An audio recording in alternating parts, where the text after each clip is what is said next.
Well, hello friends. Hey, it's Jamie here with Reece Homes. Hope you are enjoying the blustery weather we have outside, and it seems like that blustery weather has been translated right over to the real estate market and to the broader economy. So let's talk about that a bit more. Today we're going to talk about the economy and interest rates. We're going to talk about housing prices. We're going to talk about the recent antitrust verdict and Washington laws, and then update you on upcoming events that we have for the team here. So what we've been seeing in the economy is continued strength and uncertainty, which is creating that blustery feeling. We've seen great growth in GDP, more than 4% growth in the last quarter in GDP. We've seen continued strong spending from consumers, which is driving the economy. And we've seen good jobs numbers, but thankfully those are moderating. And the reason that we are thankful for that is that that's helping keep inflation steady. Inflation dropped about 1/10 of a point year over year in the last numbers reported earlier this week. However, it's down to only 3.4%, which is still higher than the 2% range target that the Fed has, which is part of what's creating a lack of confidence in the market right now from a number of market watchers that influence the economy. And the biggest reason for that lack of confidence is just they don't want to see interest rates continue to increase and have the effect of stalling the economy or seeing recession. Now, what we're seeing right now with the most recent Fed meeting holding interest rates steady and indicating that they will likely do the same in December, we're seeing cautious optimism both in our national economy as well as our global economy, where it seems like inflation is a bit more under control. And we've actually seen in the last 5 days the biggest thing that we track, which is mortgage-backed securities, increase by 150 basis points, which should help drive rates down by 1/2 to 3/4 of a point. So that should help the housing economy. Now, the housing economy, most interesting, if we look at Case-Shiller data, which is one of the best ways of measuring housing appreciation because it takes same house sales over time, those housing prices are back on the rise again. We did see moving into middle of 2022, we had a peak, but as interest rates rose significantly from here in the 3% range up to 7%, we saw that housing prices stalled and dropped about 16% from May of 2022 to February of 2023. However, as people started to recognize that we're probably not ever getting back to the 3 to 4% range in the foreseeable future, and we'd likely be in the 6% range, that's where, as rates moderated, the market returned, and we've seen more than 8% growth in home prices in the Seattle area since February, right? And right now what we're seeing is rates with the most recent blustery economic data, the good news that have created the uncertainty for the future, rates are up at about 8%, or at least were at the beginning of the week, and they've dropped significantly, so now we're seeing about 7.5%. So we'll expect to continue to see most likely this kind of curve as we move forward to the future.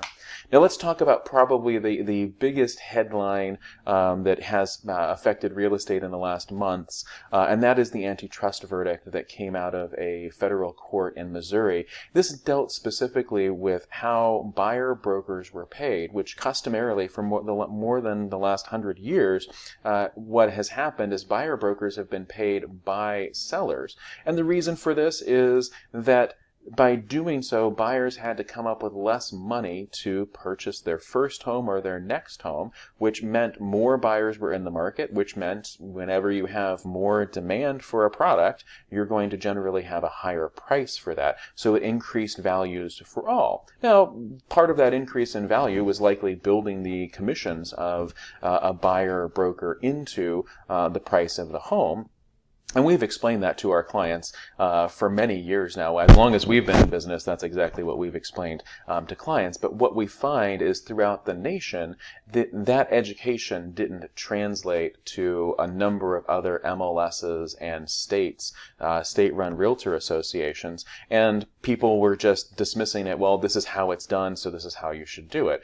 For us, we've always held with that, okay, this is how it's done and this is how it benefits you, to our sellers. That lack of education and, frankly, lack of transparency in other places in the nation is part of what led to this antitrust verdict. Now, what do you think? What do I think is going to happen throughout the nation? I think the nation is going to end up reflecting what Washington State has been doing and our local Northwest MLS has been doing for more than 10 years, going back 10 to 15 years. Partly because of the way that technology has affected our local market, we have been becoming much more transparent, much more educational about how commissions work and how compensation works, both for listing brokers and buyer brokers. One of the first things that happened is there was a removal of requirement of compensation for buyer brokers to be listed in the MLS, right? So for quite some time now, sellers have been able to offer zero commission to buyer brokers to list the property in the MLS. Now, what you find is not a lot of buyer brokers want to work for nothing, and so that essentially just became a platform for sellers to go out there and engage with buyers who wanted to be unrepresented, which we still find more than 95% of all buyers want to be represented by a buyer broker to help advocate for them, educate them, and work through the process so that they can have a secure and stable closing. The other thing that happened about 5 or 6 years ago was we began posting commissions directly on listings, right? So buyers could see the commission that their buyer broker may receive if they purchase that property, and they could have a conversation with their buyer broker about what adequate compensation or good compensation for that buyer broker's services would be. Again, all of this is transparency, and one of the things that's happened is the Northwest MLS, a private entity that helps all brokers who are members of it engage together and sell each other's listings and work cooperatively, has affected the actual state laws of agency. And now what we're finding in 2024 is the state law is going to reflect a lot of the rules that we've had in the MLS for quite some time. And most importantly, state laws are changing on January 1st to require a buyer agency agreement between buyer and broker to ensure, number one, that conversation actually happens. For quite some time, even in the state of Washington, buyers didn't really talk with their brokers about compensation, how it works, what they're getting for value and such. And now, as of January 1st, that's going to be required, and we are absolutely excited by that because it means that great brokers like us are going to be able to show our value, and brokers who aren't bringing value, when they have these conversations, they're going to have two choices: either up their game and bring value and deliver what buyers truly deserve from their buyer broker, or they're going to have to get out of the game, right? And we can take either, right? Because we would rather have our industry operated at a better and higher level. So I think from Washington State's perspective, this verdict means very little because we have been practicing in a way that's insulated us from these kind of complaints for more than 10 years now. And from a national level, I think what we're going to find is we're going to see more and more states adopting the same kind of rules and regulations for buyer brokers and this agency relationship that we've had for quite some time. All right.